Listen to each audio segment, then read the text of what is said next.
Welcome to the webinar Breaking Free from Fossil Gas, a new pathway to climate neutral Europe. My name is Nicola Bock. I'm events lead at Agora Think Tanks and welcome you to today's event.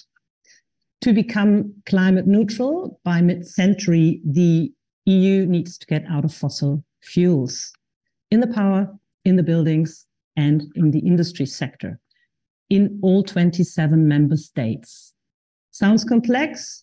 It is, at least it sounds very complex to me, but it's feasible. At least this is the outcome of a study that we as Agora Energiewende commissioned to Artelis, TEP Energy, and the Wuppertal Institute, and which was just published a few hours ago this morning. You can find it on the website. Grace will put the link to the study into the chat. The project was actually supposed to be finalized a year ago. In fact, we had planned a webinar for February 2022, when on the 24th, we all know, Russia started the war on Ukraine. And we obviously didn't then publish it because, the situation changed dramatically. So we are very glad to be able to present the reworked study now, a year later. And we do have one of the main authors on the podium today. But before introducing her, I'd like to ask Matthias Buck, our director Europe, to switch on his camera, because he will be giving us an introduction and he will also be moderating today's webinar. Matthias, I hand over the microphone to you down in Italy, in Florence, I believe, and look forward to the webinar. Thank you, Nicola, and welcome to everyone that has joined our today's launch event of this, what we call the GEXIT report, so Europe's pathway out of fossil gas use. As Nicola was saying, we started this project actually in 2021 with a perspective. The search question was, with the European climate law adopted, what's the consequence? Obviously, Europe will need to end the use of all fossil fuels, latest by mid-century. So while there has been a lot of research into the phasing out of coal use in Europe, there had been comparatively much less effort to understand the transformation taking place in the sectors which are very much using fossil gas still today. And this was the main focus. We had scheduled a webinar with preliminary findings of the modeling work for the day after Russia started its war of aggression against Ukraine. And so, of course, we immediately stopped all the work because the context, as Nicolas said, changed dramatically, politically and economically. And instead, we were using some of the insights from the work done up to that point for a report that may still be an interesting read called Regaining Europe's Energy Sovereignty, that we published as an input to the debate on the REPowerEU policy package. Now, what happened afterwards is that we're really starting the project again with the different assumptions, particularly on the much faster phasing out of fossil gas or phasing down of fossil gas use to make Europe independent from fossil gas supplied by Russia as fast as possible. And on that basis, then project into the future on how the transition pathways out of fossil gas in the industry, buildings, and power sector, energy sector could happen. Now, there are many insights in this report. The report, as Nicola said, has been published this morning. You can find it on the website. It is a major effort from Agora Energiewende, of course, not alone. We had a very, very strong consortium of modeling think tanks, Artelis, Wuppertal Institute, TEP Energy for the building sector.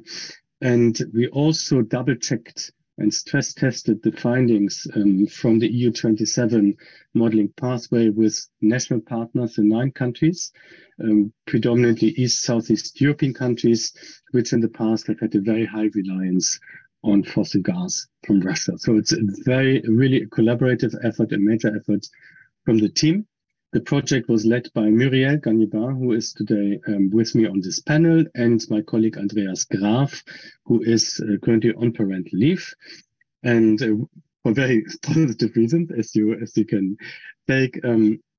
But so today we will present to you the headline findings of the report, and then we will also offer sectoral deep dive webinars in the coming weeks, because it's a very comprehensive and rich study, which cannot be presented in 60 minutes. But really, there will be many follow-up questions on how did you address the buildings transition, etc., industry, energy.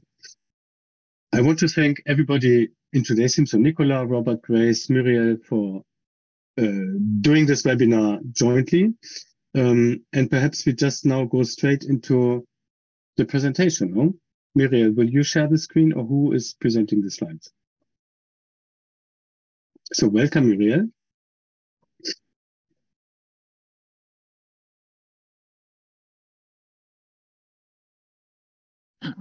Yeah, thank you, Matthias.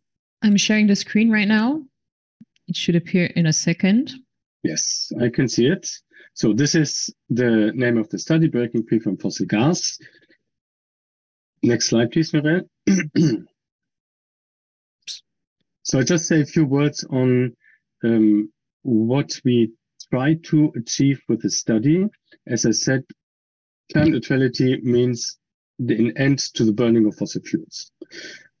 There will be at the very end also some carbon capture. Everybody is aware of this, but this will not be, simply for the costs of it, not be sufficient in terms of quantity to compensate for the mitigation that needs to happen, i.e. to reduce, structurally reduce fossil fuel consumption across the board. And in our study, we are very much focusing on the fossil gas.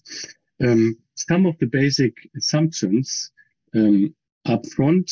So we're looking into decarbonization pathways until climate neutrality is reached, with an accelerated gas phase out, particularly focusing on the volumes of gas imported to Europe from Russia prior to the start of the war against Ukraine.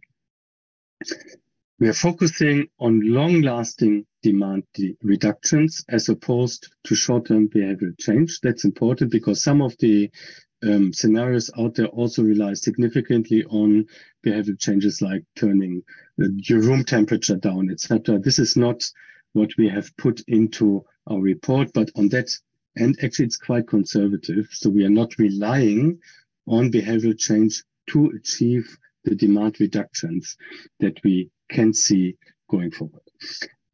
We are applying a cost-optimized approach to direct and indirect electrification. This is particularly relevant for the role of renewable hydrogen in the years to 2030.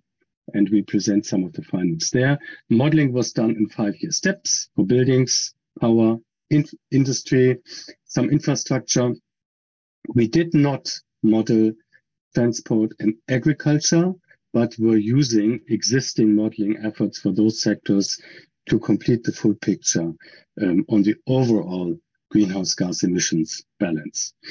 The consultants mentioned Artelis, Wuppertal Institute, TAP Energy for the EU27 modeling, industry, buildings, energy,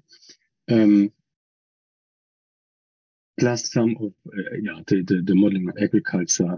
We were actually with the Commission data, and for transport from TNE. We have 9 country partners which were helping us to stress test the findings, to reflect on the validity of the findings from a national perspective. And our partners, which are listed here, they're also listed in the report, will use their insights from national perspectives in the next months to also present some of the findings in the national context as it really fits into the national debates. This is under their responsibility, but I'm very grateful for all the effort they put into helping us get a really consistent story going forward. Next slide. Some of the key findings, which you also find in the report. So overall, we can halve fossil gas use in Europe by 2030 and completely phase out by 2050. Without disruptive behavior change, maintaining today's level of industrial production and fully ensuring security of supply. This is, of course, important because given the new political context, energy security and climate protection efforts really go hand in hand and should go hand in hand. As part of our analysis, we are also suggesting that Europe should consider a minus 90% greenhouse gas reduction target for 2040. This is a debate just starting. There's currently an open public consultation on the 2040 target setting effort, which is mandatory under the European climate law. An important finding that we have is on renewable hydrogen. We know Europe needs a lot of renewable hydrogen to become climate neutral, but there is a mismatch between structural demand reductions through efficiency, in particular efficiency efforts and renewables ramp up and electrification, and use of renewable hydrogen in the REPowerEU plan. And we're pointing to this mismatch because it is an issue of cost competitiveness going forward over the next years, and also of energy security considerations. So according to our calculation, Europe would do with a fifth of the renewable hydrogen demand foreseen in REPowerEU up to 2030. After 2030, when particularly the power sector and also the industry sector will increasingly become climate neutral, the demand for renewable hydrogen increases, but then there's also really a different situation. Last key finding is in particular for the rules currently being discussed on gas, hydrogen, and infrastructure planning at the EU level is absolutely essential. And this is really what we're showing in the report, to factor in the rapid decline in fossil gas demand and consumption in Europe. This is an issue our Germany colleagues have currently tackled specifically for the gas distribution networks. It's very important to do the planning ahead of the phasing down, not to run into issues of stranded assets and very high costs for consumers going forward. Muriel, over to you. Thank you, Matthias. So I will be presenting the more technical aspects of this study. That we have developed a pathway called the EU gas exit pathway in our study. So as mentioned by Matthias already, so the EU can halve its fossil gas consumption by 2030 and completely phase it out by 2050 without disruptive behavioral changes. This is an important point we want to highlight here, and also keeping the level of industrial production also as it is today, and still ensuring security of supply. The sectors behave very differently in this context. In the energy sector, and in particular the power sector, is the quickest to reduce the consumption. So minus 60% of demand is possible by 2030 and minus 83% by 2040. In general, in the energy sector, that includes, for example, hydrogen production or the refineries activities, for example. The power sector itself is, as I said, can contribute the most, and it could reduce its consumption by more than 70% already by 2030 and 77% by 2040. And that's mostly thanks to the increase and the ramp up of wind and solar installed capacity. So in our scenario modeling, capacity can be multiplied by 4 between 2018 and 2030, which is first consistent with the numbers planned in the REPowerEU plan, but also consistent with the numbers we're seeing right now. 2022 has been a very good year for renewable deployment, obviously with the energy price crisis that we have seen, and solar specifically has been really deployed quickly. So if we kept the trend, actually, we would achieve the targets that we see here in our scenario. For wind, we would need some more efforts, but obviously a lot of things are going on right now at the EU, but also national level to allow for quicker deployment of wind capacity. So we see it as really doable to achieve the targets that we see or the increase in capacity that we see in our scenario. That would lead to a share of renewable power in the power mix of 70% in 2030 and 85% in 2040. In parallel, as we can see, it doesn't mean, well, because we reduce gas consumption in the power sector, that we increase oil, coal, or lignite power production. Instead, actually, we see a decline there as well. And all of those production capacities are turned off by 2035 in our scenario. We also see some renewable hydrogen production by 2030. It starts mostly replacing hydrogen currently used by the industry through SMR, so based on fossil gas.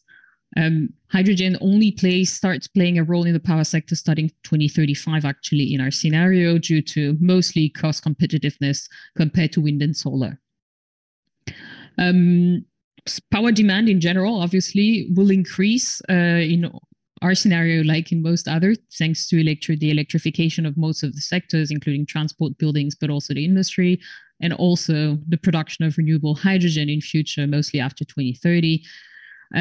That leads to a demand increase by 22% by 2030 and a further 48% by 2040. So as you can see, the increase actually really starts to take off after 2030 rather than before.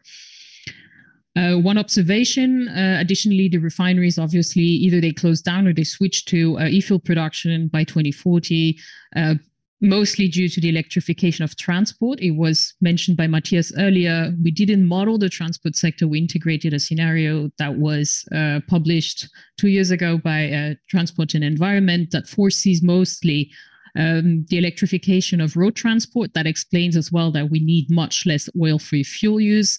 And e-fuels, as well as biofuels, would be reserved for navigation and aviation.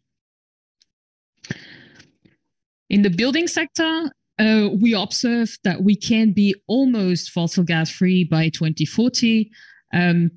Most used leverage, obviously, efficiency increases, so buildings renovation, but also electrification through the installation of heat pumps, and also the increased use of district heating, and mostly decarbonized district heating that could be also used indirectly, so large-scale heat pumps, for example, that could reduce very quickly gas consumption in the building sector. So the demand could decline by 37% by 2030 and by 97%, so almost completely phased out by 2040. Obviously, the most important here is efficiency improvements, be it by buildings insulation, but also the replacement of appliances through more efficient appliances. The older appliances, obviously, electric heaters, for example, could be replaced by heat pumps and use much less energy. I was mentioning district heating as well. We think it's a topic that needs and would be beneficial to be also investigated a bit more deeply. We could actually increase the floor areas that could be served by district heat, especially in densely populated areas, and eventually double it by 2040. That would actually allow to really decarbonize quickly because the energy consumption increase would be much lower. And we could do partly electrification, partly using other renewable heating technologies to supply district heating those areas as well. We also see some solar thermal in regions that are really good for this, rather in the southern part of Europe, and continued use of bioenergy, although a bit lower than today, would allow also to displace gas. In the industry sector, the same measures actually also lead to a gas demand reduction, mostly efficiency increases that we have seen in the past years, but also direct electrification that happens in all temperature levels. A bit later on, so after 2040, we see renewable hydrogen and bioenergy complemented with CCS that complement the impact of electrification towards gas consumption reduction in a higher temperature levels. So we can actually achieve a 38% demand reduction by 2030 and 90% reduction by 2040. So heat pumps, we estimate that they allow to electrify temperature levels up to 200, 250 degrees pretty much. And electric boilers could be electrifying the temperatures that are above without going into the very high temperature levels that would need then the use of hydrogen, renewable hydrogen, and bioenergy with CCS. We also considered the use of waste heat, and especially in the low and medium temperature segments until 2030. We see also the CHPs run on gas are partly phased down already by 2030 in the industrial sector. And we see the buildings are better isolated. In the low temperature segment in the industry sector, actually gas is also consumed quite a lot to just heat buildings at quite low temperature levels. And that could be really phased out quickly. We see also some concentrated solar power in Southeast Europe. To produce steam for the chemical sector, for example, but that's very specific. So as said, biomass and CCS can support producing high temperature processes and steam, for example, in the process of production for minerals and steel, as well as hydrogen, renewable hydrogen for some applications, and also feedstock use. We also consider to reduce energy consumption in general, also that material circularity will be improved over time, and a higher share of secondary raw materials will come into play as well, mostly after 2030.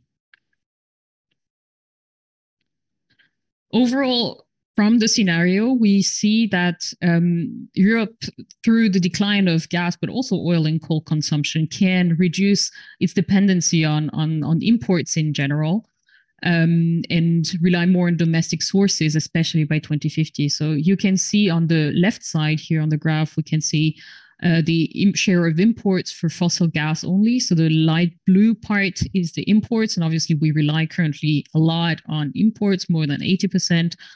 And we could be already at about, 70% by 2040, but with an amount that is much smaller than it used to be. Domestic production obviously is also going to decline over 2050. But if we include the analysis, all the other gases, so we include biogases, for example, biomethane, but also hydrogen, renewable hydrogen, into the picture, we can see that by 2030, actually the import dependency can decline to 75% and to 29% in 2040, which is a great achievement for Europe to be ensuring a better security of supply for the future. The investment needs for this transition pathway foresees pretty much 225 billion euros investment by 2030, and then about an increase to 280 to 290 billion euros per year between 2031 and 2050. So that's significant, but until 2030, at least, we have already quite a lot of EU funding that could be covering, depending on the region, in general, for the public funding needs to cover for this investment. We don't think the whole investment needs to be coming from, obviously, public funds. Part of it should be leveraging private investments, and that would amount to about 1.6% of the EU GDP. So that's completely doable. And you can see on the right graph, for example, depending on the region, the available European funds are actually above what the level of public funding needs for the country. So we think that would make it possible to really, for the countries that have a bit less financial capacity, for example, to be making the investment, while some other countries might need to find some more ways to close the gap and make the investments happen. So what all does it mean for the EU climate and energy policy? It was mentioned by Matthias already.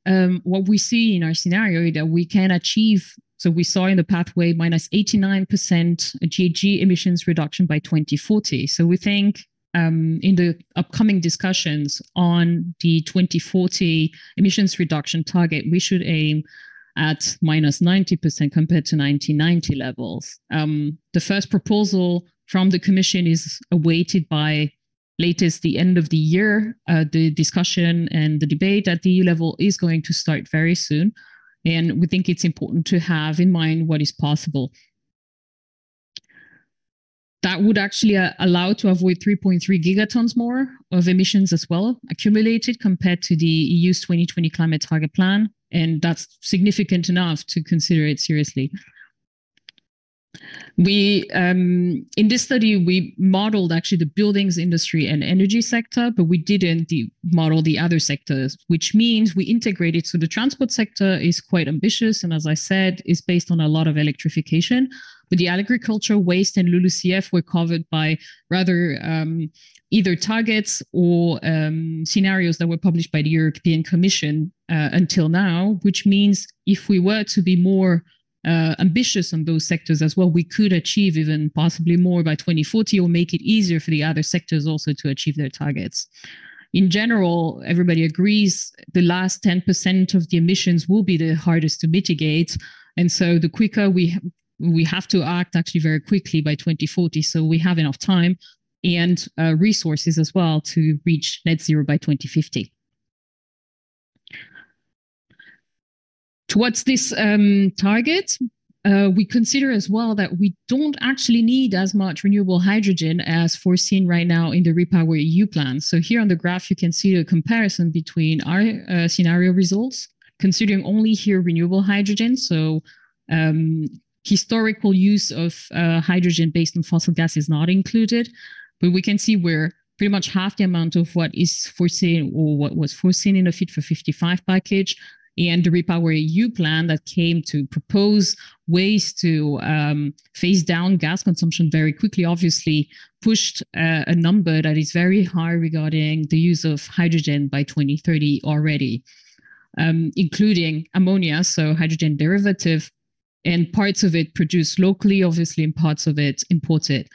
And from our scenario, obviously, hydrogen production is costly and imports will remain costly as well, at least until 2030, after which we will need some more hydrogen, obviously, but we need the time to be able to scale up production and to make sure we have ways of importing that are sustainable and cost efficient. And in this sense, we see that pretty much a fifth of what was foreseen in the REPowerEU plan would be sufficient to cover for the needs by 2030, provided obviously that we do electrify directly as much as we can in all the sectors to replace gas consumption instead of using indirect electrification.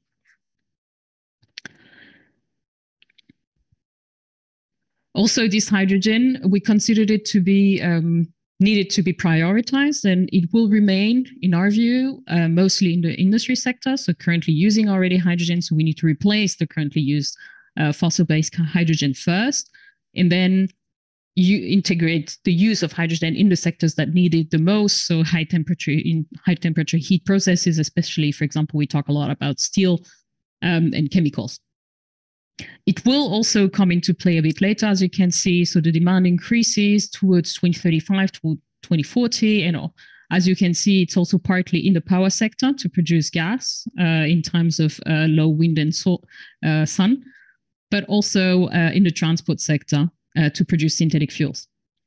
How we can produce it, we foresee that actually most of the hydrogen can be produced domestically. We don't see it here on the graph, but most of the derivatives from hydrogen, they're even more costly to produce, and there are conversion losses, for example. Those could be instead imported rather than importing hydrogen, for example. What we haven't investigated here is also the possibility of importing other forms of hydrogen. So not only the derivatives themselves, such as ammonia, methanol in future, or the e-fuels that are based on renewable hydrogen, but also products, intermediate products that could be produced based on renewable hydrogen. So we call it the embodied hydrogen. So for example, in steel production, we need iron, and we talk about the possibility of producing, so importing renewable hydrogen to produce iron here through the direct reduction process. But instead, we could also decide to import the physical iron itself once it's produced through renewable hydrogen, which would make actually transport costs more affordable, easier, reduce the risk of leakages, for example. So it has lots of benefits. We haven't investigated this point in more detail, but that could be an option for the future as well. One last point, the question about biogas and biomethane. We have also assumed in this scenario that the amount consumed in the future remains pretty much the amount the demand today. One reason for this is that actually there is a very hot debate also at the EU level regarding the amount of sustainable biomethane available to us. And there is no consensus around it. We are not saying we can't increase eventually the use of biogas or biomethane in future, but obviously there is a level of competition for available sustainable feedstocks, first for food, so in agriculture, but also in different bioenergy applications. I can think of biofuels in the transport sector, for example. We're also quite unclear about the economic and environmental cost of producing more biomethane in future. And also, for example, the question of methane emissions that are linked to biomethane production.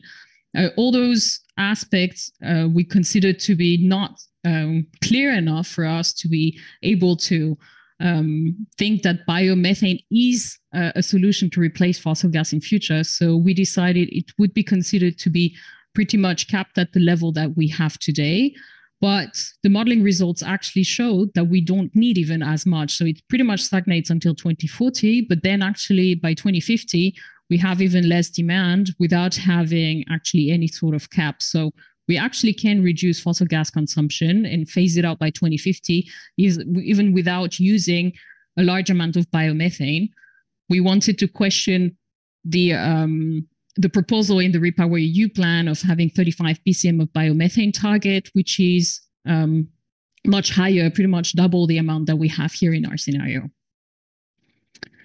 Back to Matthias for the key policy implications.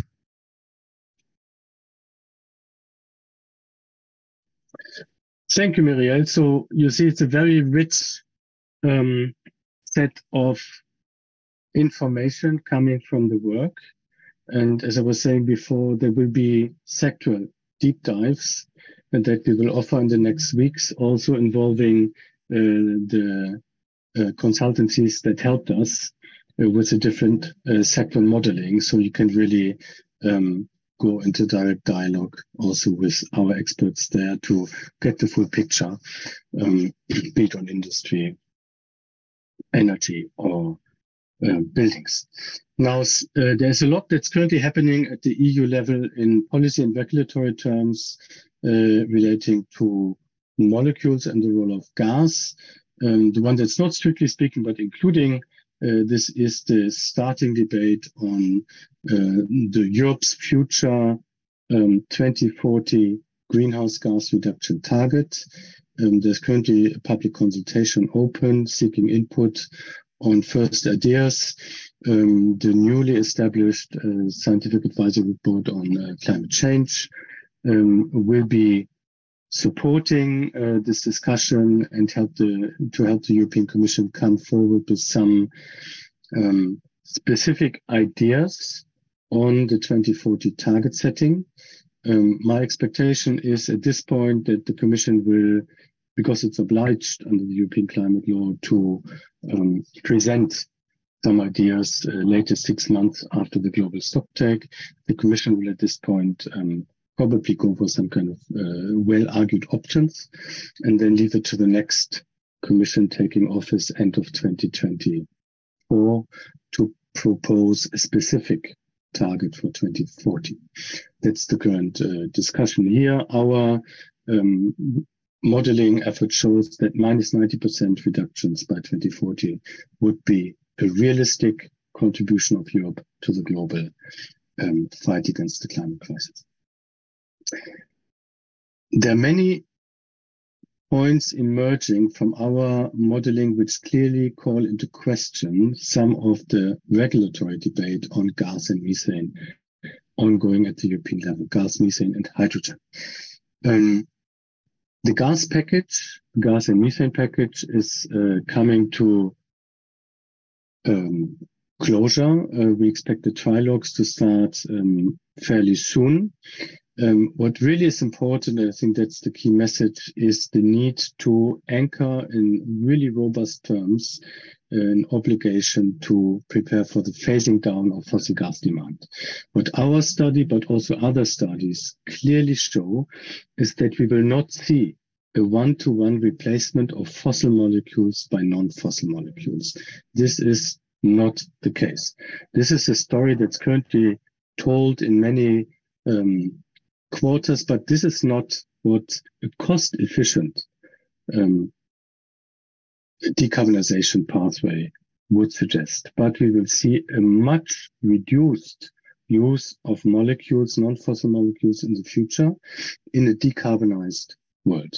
And it is important to prepare for this phasing down because it has direct implications, and it's also the third key finding for the sizing of the infrastructure for energy and the balance between electrification, infrastructure for electrification, and infrastructure for molecules.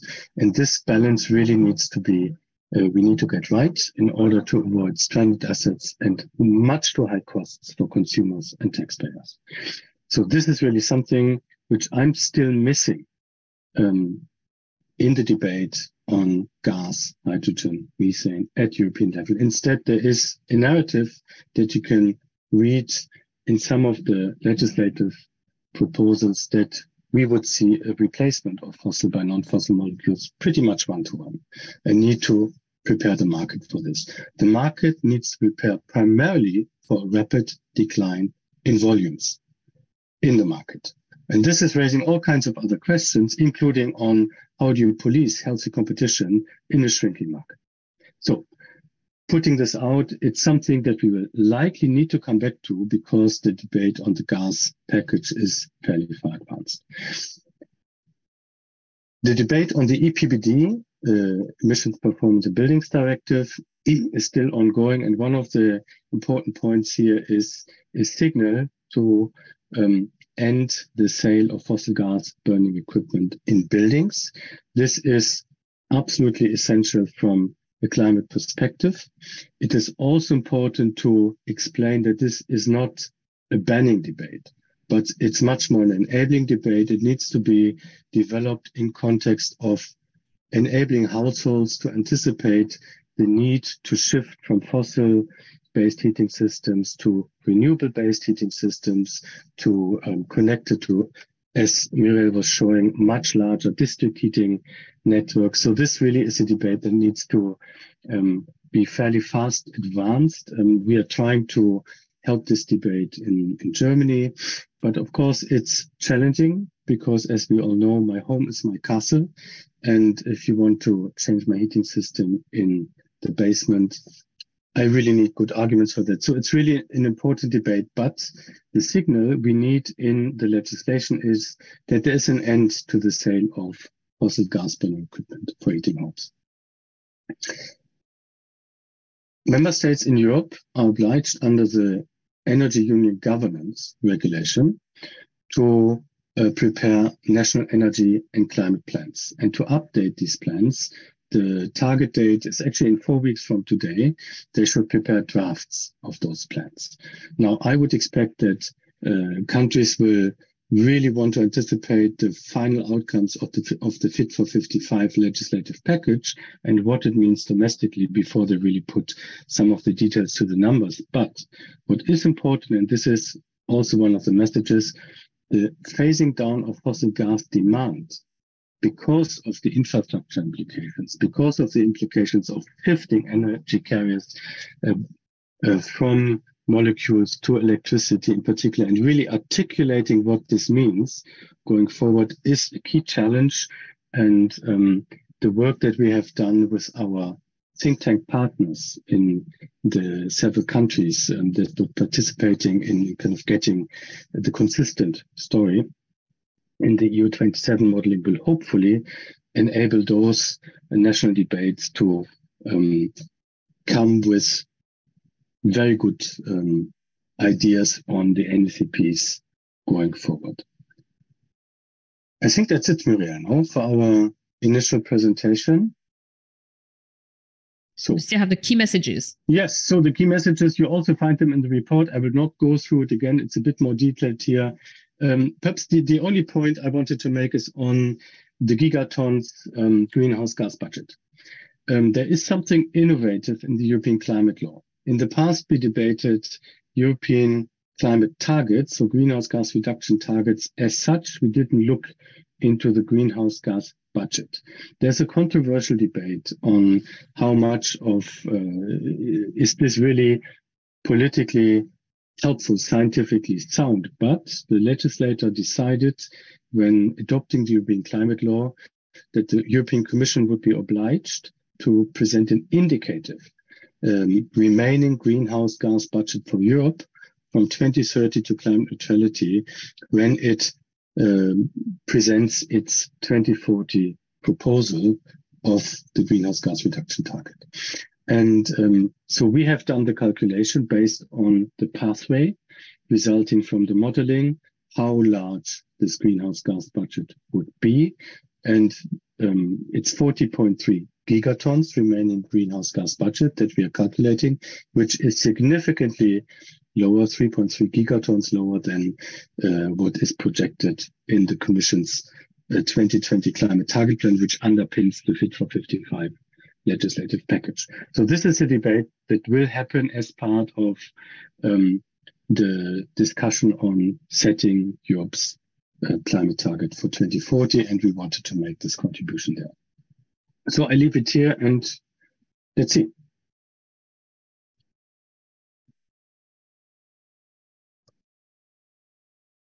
Let me just, okay, I need to, so maybe we can start with the first question that came in that is asking, do you think that the phase out at this speed will be allowed given the enormous investments made right now to import LNG? Do you want to take it, Matthias? Yeah, I think, we are kind of flexible on the moderating role. No, I just had to, because I only have one screen. As Nicola said, I'm in Florence, so I don't have my usual office setup.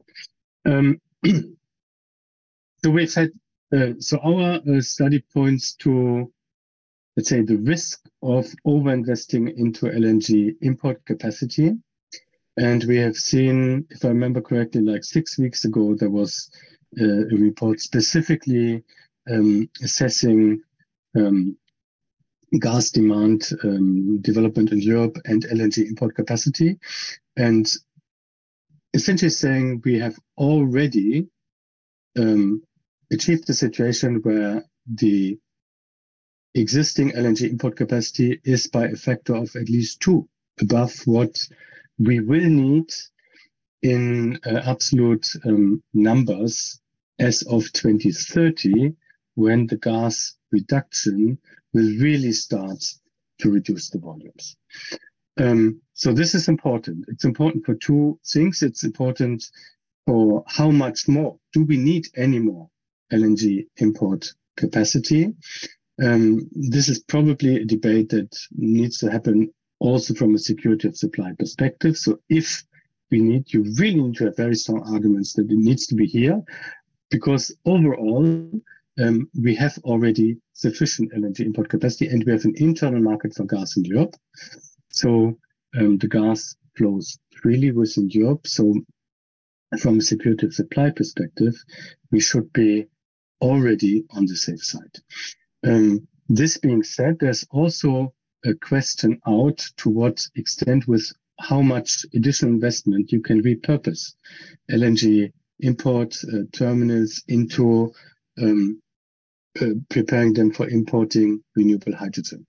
Now, there are several parts here which are kind of making the picture a bit unclear for me at the moment.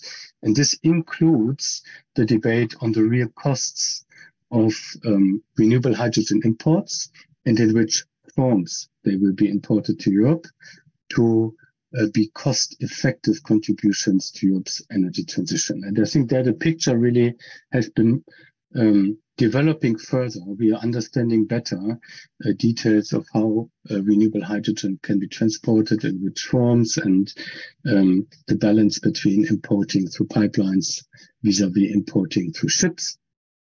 And what this means for the use of renewable hydrogen in Europe. So back to the question. I don't think that we will continue using fossil gas in Europe because we have the LNG import capacity. The modeling that we have done is firmly based on our climate targets and cost considerations. And of course, these are very important commitments that continue to exist. So it's more the question, I think, should we be investing even more into LNG import capacity? If any such further investments happen, high likelihood of it becoming stranded going forward or simply not being used much. And the question needs to be addressed from the outset. Could this be used? Would it be actually necessary for importing renewable hydrogen in the future? And what's the specific contribution there?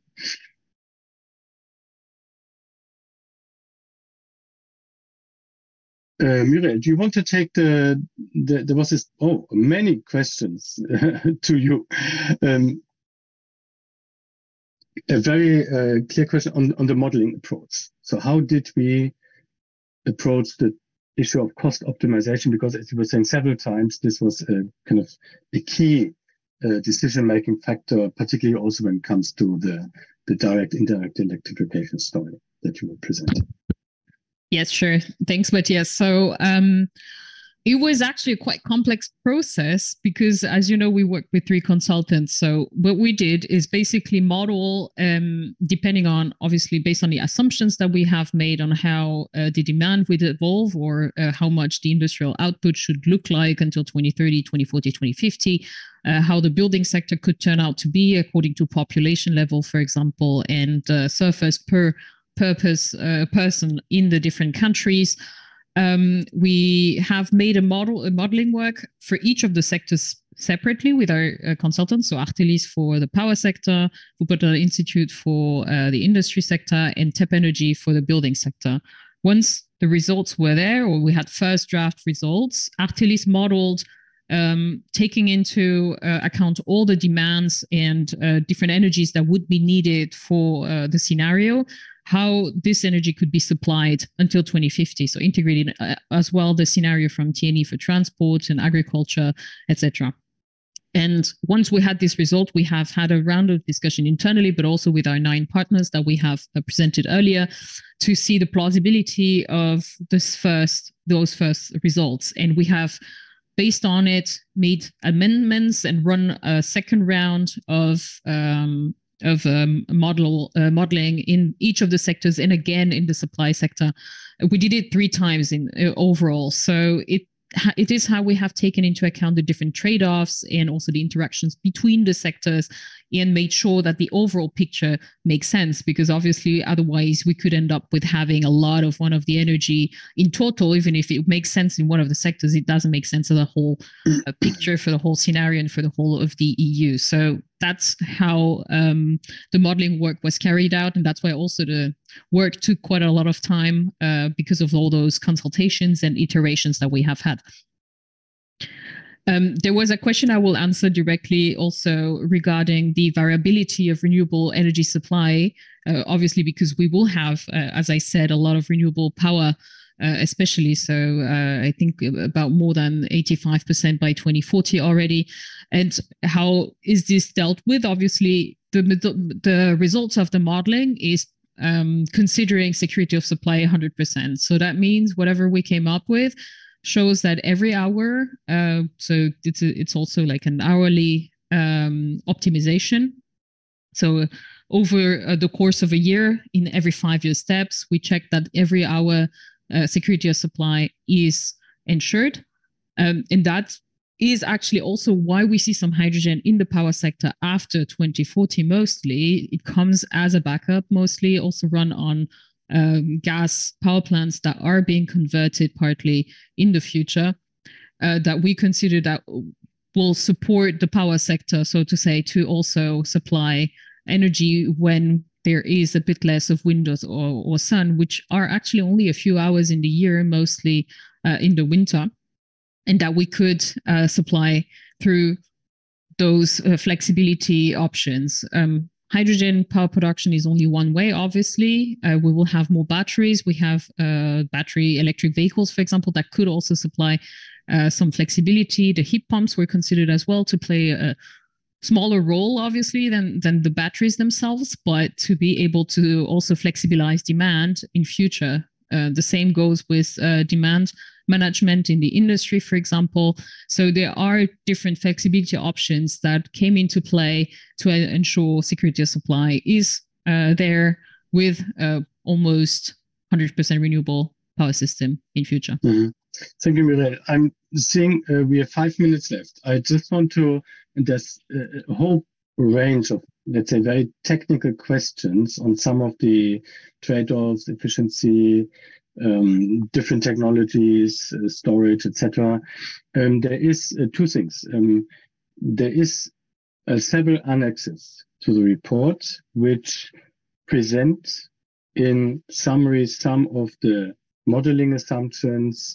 They also present some of the lead data points across the different sectors on ramping up pathways, greenhouse gas reduction, etc. So much of what is asked here in the chat is indeed you find in the annexes to the report. In addition, we will make available a very comprehensive slide deck, which is kind of summarizing all the technical work done by the consultants, so by Wuppertal, Atelis, and TEP Energy, underpinning the report. The report is already 86 pages, but of course there has been so much more effort done in the modeling, which we could not possibly put into this report that we published.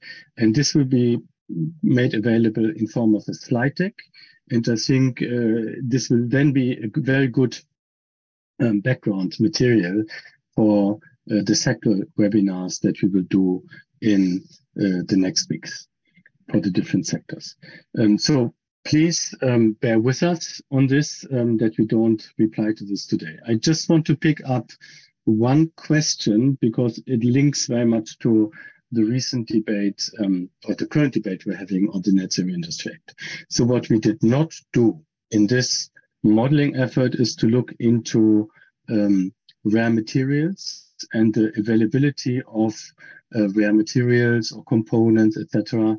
But there is so the outcome, of course, of our modeling effort is, in a way, you could say, a demand curve for the lead technologies, electrolyzers, heat pumps, solar PV, wind, batteries, etc. And what we are doing at the moment, as others are doing as well, is to try to understand what our insights from this project mean for the current debate on the Net Zero Industry Act, something the Commission proposed very much under pressure to react to the US Inflation Reduction Act. So what's this space on what we will be doing there? I just wanted to flag it's not part of the GEXIT modeling project, but we will address exactly these questions in a separate project. Actually, we're currently doing this. Nicola, we have 3 minutes before the end of the time that we have scheduled. So we unfortunately didn't reply most of the questions that you've asked. But as I was saying, there is so much in the report and also a lot in the slides that we will make available from the consortium. And so please come back to us. We will reply to your questions in writing. So the questions that you've asked, insofar as we couldn't take them up here in the webinar itself. Thank you.